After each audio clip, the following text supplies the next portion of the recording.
ಓಯ್ petrol ಹಾಕಯ್ಯ. Helmet ಇಲ್ಲ ಅಂದ್ರೆ ಪೆಟ್ರೋಲ್ ಹಾಕಲ್ಲ ಸರ್. ಏನಯ್ಯ ತಲೆ ಎಲ್ಲ ಮಾತಾಡ್ತೀಯ, ದುಡ್ಡು ಕೊಡಲ್ವಾ? ಹಾಕಲ್ಲ ಸರ್. ನಮಗ್ ಲಾಸ್ ಆದ್ರೂ ಪರವಾಗಿಲ್ಲ. ಇವತ್ತು ಸಮಾಜದಲ್ಲಿ ಹೆಲ್ಮೆಟ್ ಹಾಕ್ತೆ ಎಷ್ಟೋ ಜನ ಬಿದ್ದು ಅವ್ರು ಹೆಚ್ಚು ಕಡಿಮೆ ಮಾಡ್ಕೊಳ್ಳೋದು ಅಲ್ಲದೆ ಅವ್ರ ಮನೆಯವನ್ನೆಲ್ಲ ಬೀದಿ ಪಾಲ್ ಮಾಡಿದ್ದಾರೆ.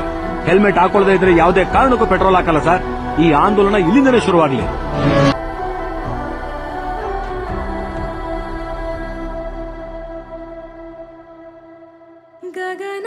ನಿಮ್ ಮಾತ್ ಕೇಳಿ ತುಂಬಾ ಖುಷಿ ಆಯ್ತು ಸರ್. ಇವತ್ತು ಪೊಲೀಸ್ನವರು ಹೆಲ್ಮೆಟ್ ಹಾಕಳಿ ಅಂತ ಬಡ್ಕೊಳ್ತಾರೆ. ಸಾಲದು ಅಂತ ದಂಡ ಹಾಕಿ ಬುದ್ಧಿನೂ ಕಲಿಸ್ತಾರೆ. ಆದ್ರೂ ನಮ್ ಜನ ಹೆಲ್ಮೆಟ್ ಹಾಕಲ್ಲ. ಆದ್ರೆ ನೀವು ತಗೊಂಡಿದ್ರಲ್ಲ ಈ ನಿರ್ಧಾರ, ಇದೇ ತರ ಎಲ್ಲಾ ಪೆಟ್ರೋಲ್ ಬಂಕ್ ಅವರು ತಗೊಂಡ್ರೆ ನಮ್ ಜನ ಖಂಡಿತವಾಗಿ ಹೆಲ್ಮೆಟ್ ಹಾಕ್ತಾರೆ ಸರ್. ಅವ್ರ ಮನೆಯವರು ಕೂಡ ನೆಮ್ಮದಿ